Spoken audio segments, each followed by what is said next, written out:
એકવાર જો ઘરે આવું ટમેટા કોફતાનું શાક ખાઈ જશો ને તો મજા જ આવી જશે।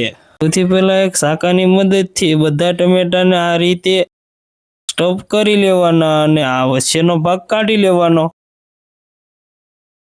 હવે તેમાં મસાલો ભરવા માટે ખાંડેલું સવાણું, ખાંડેલા ગાંઠિયા, ખાંડેલા શિંગદાણા, ધાણા જીરું, મીઠું, ચમચી હળદર, લાલ મરચું, એક પાવડું તેલ લઈને બધો મસાલાને મિક્સ કરી લેવાનો। 10 મસાલો મિક્સ થઈ જાય પછી ટમેટામાં મસાલાને ભરી લેવાનો। તો બધા ટમેટા ભરી લીધા હોય તો એક તવામાં તેલ ગરમ કરી લેવાનું। પછી તેમાં ખાંડેલું લસણ ને આદું એડ કરી દેવાનું।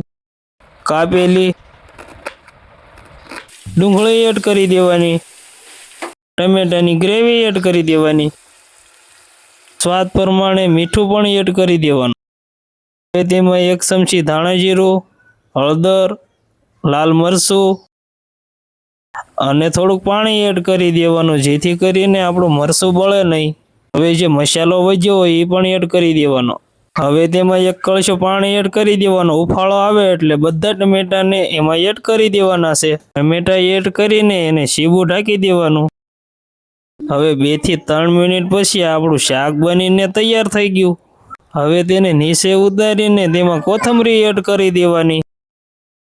આવું ટમેટાનું શાક ખાશો ને તો ખાતા જ રહી જશો। કેમ આવી ગયું ને મોઢામાં પાણી। હવે અમારો વિડીયો પસંદ આવ્યો હોય તો એક લાઈક કરતા જજો અને ફોલો પણ કરતા જજો। હસતા રહો અને ખુશ રહો।